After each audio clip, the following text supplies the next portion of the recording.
রব্বুল আলামিন বলেন, তাকে আমল সম্পর্কে আমি পরীক্ষা করেছিলাম 30টা।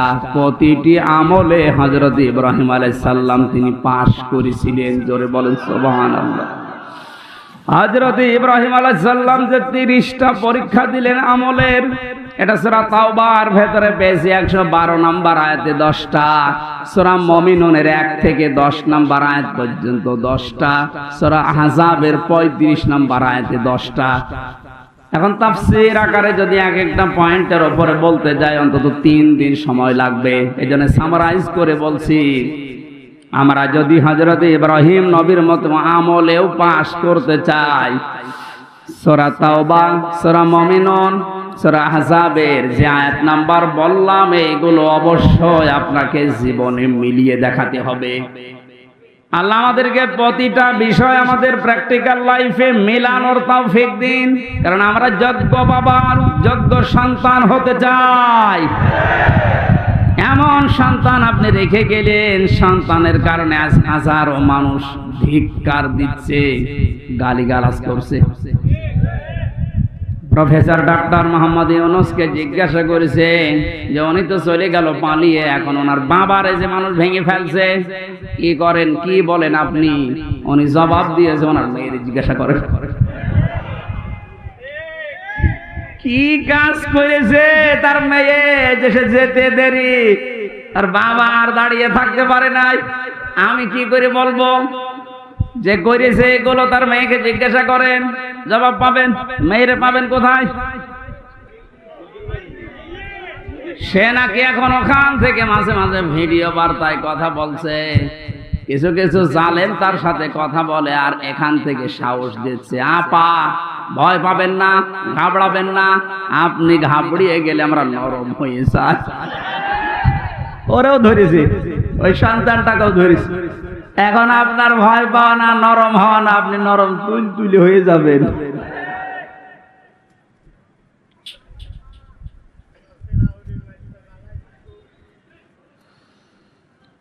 এরপরে পেয়েছি ফিতরাত বা স্বভাব সম্পর্কে তিনি 10টা পরীক্ষা করেছিলেন। এটা মারেফুল কোরআন, তাফসিরে হাক্কানি, এগুলোতে পাবেন। আমি একটা একটা করে এবার তাফসির আকারে পয়েন্ট আকারে বের করছি। হযরত ইব্রাহিম আলাইহিস সালামকে তিনি পরীক্ষা করেছিলেন, এটা আম্বিয়ার ভেতরে আছে 51 থেকে 59 নাম্বার আয়াত পর্যন্ত। আমি আয়াতগুলো লম্বা করে বলতে গেলে দেরি হয়ে যাবে, কারণ সামনে আযান, মাগরিবের পরে আবার অনুষ্ঠান আছে সদরে, এইজন্য তাড়াতাড়ি করছি।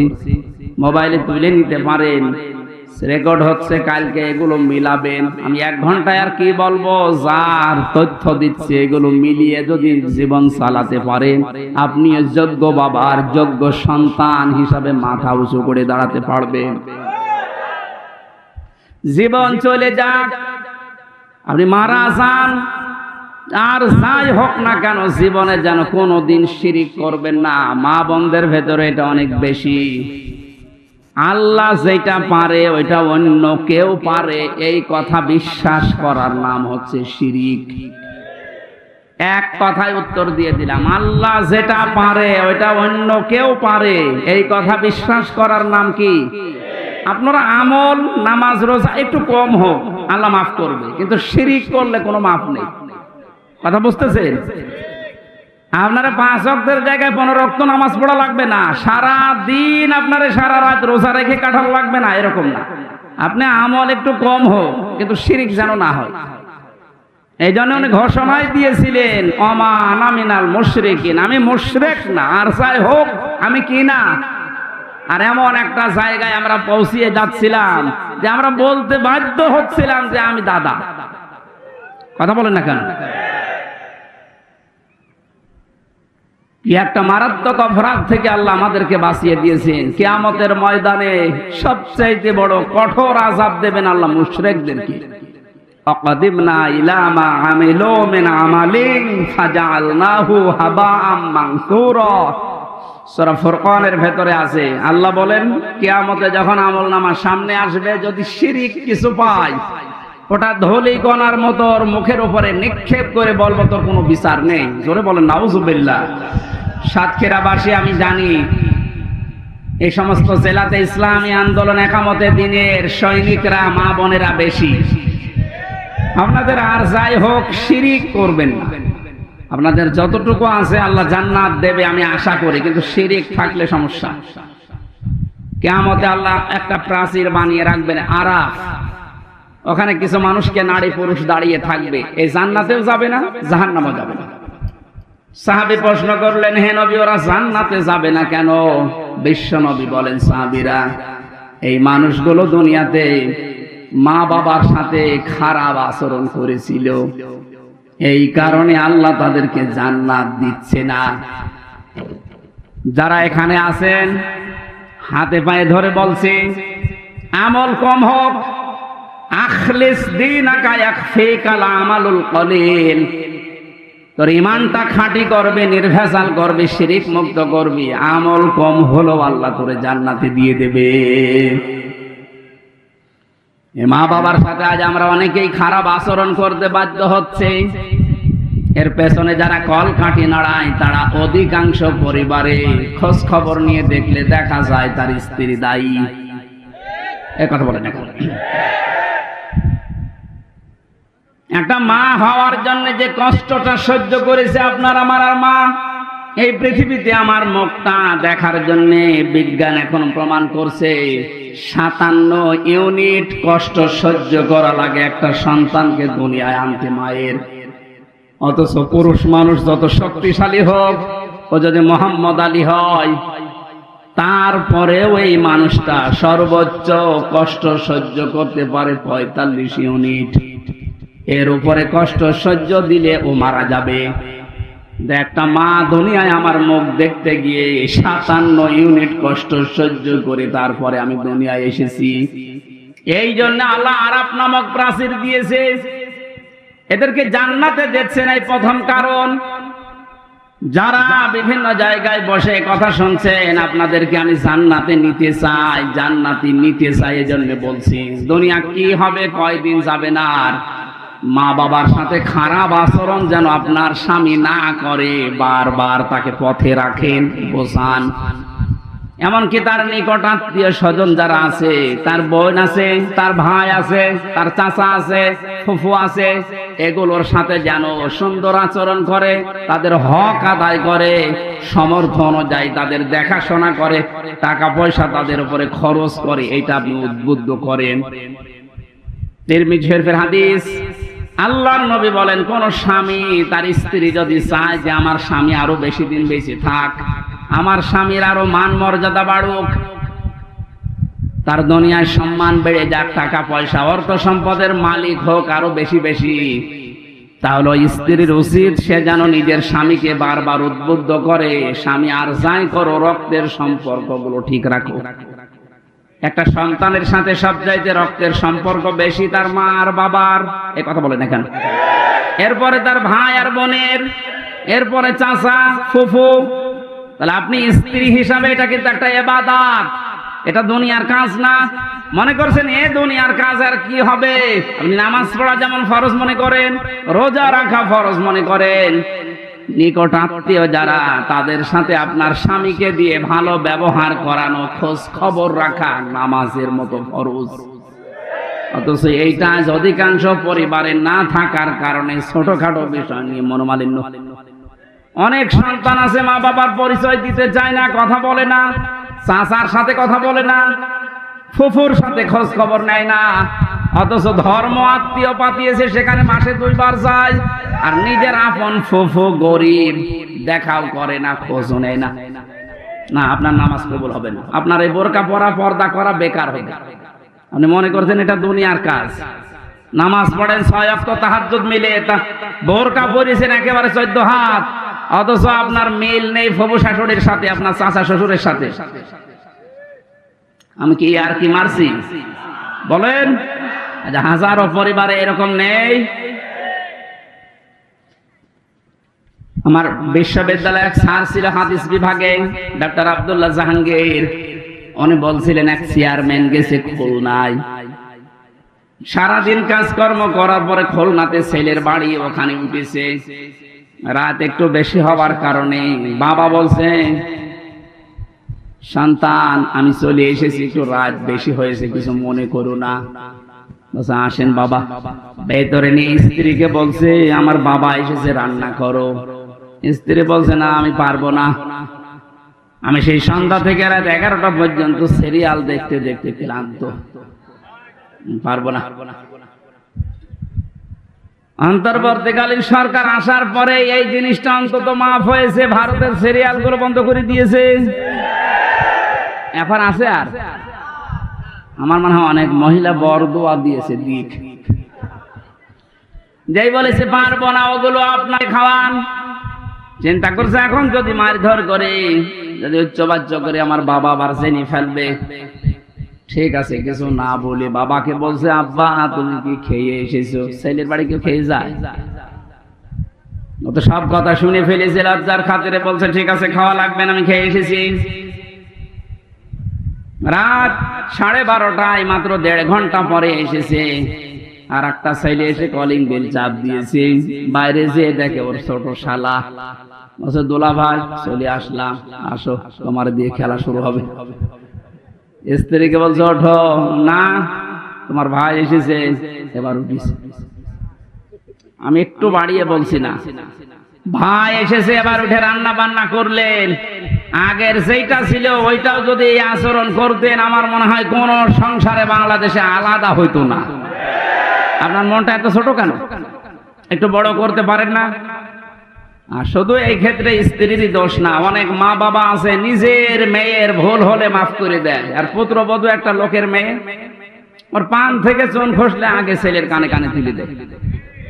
এইটা মা বাবা না, এটা ডাইনি। এ মরণের সময় বেঈমান হয়ে মারা যাবে, এই শ্বশুর শাশুড়ি ঈমান পাবে না। কারণ কষ্ট দিয়েছে মানুষকে। কাকে? যার অধিকার নষ্ট করেছেন, কষ্ট দিয়েছেন, আগে তার কাছে মাফ চাবেন। সে যদি মন থেকে মাফ করে দেয়, এরপরে আল্লাহ মাফ করবে। সুতরাং এরকম শ্বশুর শাশুড়ি এই ডাইনি মার্কা আছে না নেই? কারা আছেন এরকম হাত তোলেন তো। একজন এই লোকটা মরণের সময় ঈমান পাবে না, ও বেঈমান হয়ে মরবে। কারণ ওর দ্বারা ওর পুত্রবধূ, ওর বেটার বউ খুব ঝামেলায় আছে। সাতক্ষীরাবাসী রান্না বান্না যখন কমপ্লিট করেছে, ছেলেটা ডাক দিয়ে বলছে আব্বা তোমার বৌমা রান্না করেছে, তুমি ওঠো। বাবা কিন্তু সব শুনতে পেয়েছে, ডাক দিয়ে বলছে সন্তান আমার খাওয়া লাগবে না, তোরা খেয়ে ঘুমিয়ে পড়। সকালবেলা ব্যাগ গুছিয়ে বাপ চলে যাচ্ছে, ছেলের সামনে গিয়ে বলছে আব্বা চলে যাও মানে? তোমার বৌমা রান্না করছে, খেয়ে যাবা না? চোখের পানি ফেলে দিয়ে বাবা বলে সন্তান আমি যেদিন তোর শালা হব ওই দিন খেয়ে যাব। শুধু হাসির খোরাকি না, এটা বাস্তবতা। শুধু আমার ওই কুষ্টিয়া জেলার ওই চেয়ারম্যান শুধু এরকম আচরণ পেয়েছে, বাংলাদেশে বহু পরিবারে অনেক মুরব্বী এখন ঠিক ওই রকমই আছে। একটা মায়ের পেটে 8টা 10টা 12টা 15টা সন্তানের জায়গা হয়, অথচ এই মা বাবা শেষ বয়সে এসে গেলে এই 15টা বাড়ি মিলেও মা বাবার জীবন চলে না, তখন পালাপালি করে খাওয়ায়। নাউজুবিল্লাহি মিন যালিক। আমার মনে হয় মুরব্বী হয়ে গেলে এদেরকে নিয়ে এই 15টা সন্তান 5টা সন্তান এরা কাড়াকাড়ি করবে, কারণ এদের পেছনে যা খরচ করবেন সবগুলো সাদগা দেওয়ার মতো সওয়াব হবে। আর আমরা যারা সন্তান আছি আমরা চাইও এটা, কিন্তু আমরা পারি না অধিকাংশ পরিবারে ভোর কারণে। এইটা একটু বেশি বলে ফেললাম। যারা পারেন না ভোর কারণে হাত তোলেন তো ভাই, সত্যি কথা বলেন, হাত তোলেন। ওয়াজ করা আমার ঠিক হইল না। একটা মানুষের তাহলে এই সমস্যা, বাকিগুলো সবই আপনারা জান্নাতে আছেন আলহামদুলিল্লাহ। ওয়াজ আর করে করবো কি? মেয়েদেরকে ধন্যবাদ জানাচ্ছি, সাতক্ষীরার মেয়েদেরকে আলহামদুলিল্লাহ। একটা লোকের বউ, এর বউ আছে এখানে, এই একটা লোক হাত তুলল। ও আজকে বাড়ি গেলে ওর খাবার দেয় কিনা দেখেন, বিছানা আলাদা হয়ে যেতে পারে।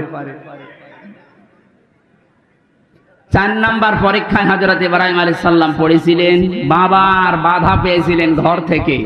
এরপরেও তিনি বাধাকে উপেক্ষা করে আল্লাহকে খুঁজে বের করেছিলেন, আগুনে পর্যন্ত পড়েছিলেন, এরপরও পিছপা হননি। এরকম ইব্রাহিম নবীর সন্তানদের জীবনের সামনে পদে পদে পরীক্ষা আসতে পারে। ঘর থেকে, বাবার কাছ থেকে, মায়ের কাছ থেকে, স্ত্রীর কাছ থেকেও বাধা আসতে পারে। দিনের উপরে চলতে গিয়ে পিছপা হওয়া যাবে? এই পয়েন্টটা আমার নিজের দিকে তাকিয়ে বলছি, আমিও যেন পিছপা না হই। দুনিয়া একদিকে যাক, ইসলাম থাকবে আমার সামনে ইনশাআল্লাহ। দিন কায়েম করা এটা আমার জীবনের মূল লক্ষ্য এবং আসল কাজ। এইটা জীবনের মেন কাজই এইটা। পৃথিবীর প্রত্যেকটা নবীকে আল্লাহ বলেছিলেন আনাকিমুদ্দিন, যে আমার ইসলাম কায়েম করেন। এ বিষয়ে কোনো মতপার্থক্য করবেন না, কারো বাধা মানবেন না। সুতরাং আমরা যেহেতু এই যে পৃথিবীতে দিনের খাদেম, কামলা, লেবার, যতদিন পর্যন্ত জীবনের শেষ দিন না আসে, বেতন হিসাবে জান্নাত পেয়েছি এ ঘোষণা না পাই, ততদিন পর্যন্ত আমাদের কোনো থামাথামি নেই। নামাজ যেমন ফরজ মনে করে পড়ি, রোজা যেমন ফরজ মনে করে রাখি, দিন কায়েম করব, আন্দোলন করব, এইটাও ফরজ মনে করি। আল্লাহ আমাদেরকে ওই রকম ঈমান তুমি ইব্রাহিম নবীর মতো দান করো। সমাজের বাধা পেয়েছিলেন, রাষ্ট্রের বাধা পেয়েছিলেন, বনবাসে পর্যন্ত গিয়েছিলেন। আমি তাফসিরে প্রায় 22-23টা তাফসির থেকে নোট করেছি, সবগুলো বলতে গেলে সময় পাচ্ছি না। হিজরতের পরীক্ষা দিয়েছিলেন, জবাই করেছিলেন সন্তানকে, প্রত্যেকটার শেষে কোরআনের আয়াত সেট করেছি। এরপরে কাবা নির্মাণ করে পরীক্ষা দিয়েছিলেন আল্লাহকে। হজের 26 নম্বর আয়াতে আছে, ফিতরাত সম্পর্কে তিনি পরীক্ষা দিয়েছিলেন 10টা, এই মাথার ভেতরে 5টা, নাকে পানি দেওয়া এই কাজটা ছিল না, এই জন্য আল্লাহ করোনা দিয়েছিলেন। বহু বিমানবন্দরে আমি দেখেছিলাম, অমুসলিম বিমানবন্দরে যে সমস্ত দেশে ওরা পানির ব্যবহার করতো না, টিস্যু, শুধু টিস্যু দিত, এমনকি টয়লেট করার পরও টিস্যু। আল্লাহ এমন সিস্টেম করে দিয়েছে, নাকে পানি দিবি না, প্রতিদিন নাকে পানি অন্তত 5 বার করে দে। করোনা নামে যে রোগ, এটা আস্তে আস্তে দূর হয়ে যাবে। এটা আল্লাহ দিয়েছিলেন মনে হয় এই ইব্রাহিম নবীর এই ফিতরাতের প্রথম যে কাজটা ছিল, নাকে পানি দেওয়া। কত রকমের জার্ম দিনের ভেতরে আপনার নাক দিয়ে যায়, যত পরিষ্কার থাকবে তত রোগ থেকে আল্লাহ আপনাকে বাঁচাবে। এটা বিজ্ঞানসম্মত। 2 নম্বরে প্রতিদিন অন্তত কারণে অকারণে কুলি করবে। মুখের ভেতরে যে সমস্ত জার্ম গুলো আছে, কুলি করার দ্বারা আল্লাহ দূর করে দেয়। আমাদের জাতির পিতা ইব্রাহিম থেকে এগুলো পাওয়া। 3 নম্বরে তিনি মেসাক করতেন। হয় মেসাক করবেন কোন ডাল, কাঁচা ডাল দিয়ে, তাহলে দাঁত ভালো থাকবে। যদি এরকম ব্যবস্থা না হয়, বিরাস ব্যবহার করতে পারেন। 4 নম্বরে তিনি গোঁফ দাড়ি কাটতেন, কিন্তু মুষ্টির উপরে। প্রত্যেকটি নবীর দাড়ি ছিল 1 মুষ্টির নিচে। এরপরে ওনারা দাড়ি কাটা জায়েজ আছে, কিন্তু এর উপরে দাড়ি কাটা জায়েজ নেই। মস্কে বড় রাখা যাবে না, যদি ছোট ছোট করে রাখতে পারেন জায়েজ আছে। একেবারে রবীন্দ্রনাথ ঠাকুরের মতো রাখলে দই খেতে পারবেন না। এরপরে তেল ব্যবহার করতেন প্রত্যেকটি নবী। আমাদের জাতির পিতা ইনি শিখিয়েছেন তেল ব্যবহার করা। এখন তো ফ্যাশন হয়ে গেছে, মেয়েরা পর্যন্ত এখন আর মাথায় তেল দিতে চায় না, শুধু শ্যাম্পু দেওয়ার পরে চুল ফুলিয়ে থাকতে চায় কন্ডিশনার দিয়ে। না, মেয়েদের চুল হচ্ছে শুধুমাত্র স্বামীর জন্য। এই মাসলাটা মনে রাখবেন, স্বামী বাদে মেয়েদের চুল তার বাবাকে দেখানো জায়েজ না। শুধু হালকা জায়েজ আছে দুলা ভাইকে দেখেন। এরপরে খাতনা করা, ছেলেরা যারা আছে খাতনা করা দরকার, যারা করেননি দিয়ে দেবেন। এটা অনেক রোগ থেকে বাঁচাবে। নাভির নিচের লোম পরিষ্কার করা, ঢেলা কলুপ ব্যবহার করা, নখ কাটা 7 দিনে একবার, এরপরে বগলের লোম পরিষ্কার করা। এই 10টা ইব্রাহিম নবীর ফিতরাত বা স্বভাব ছিল। আমাদের জাতির পিতা আমাদেরকে যা দিলেন,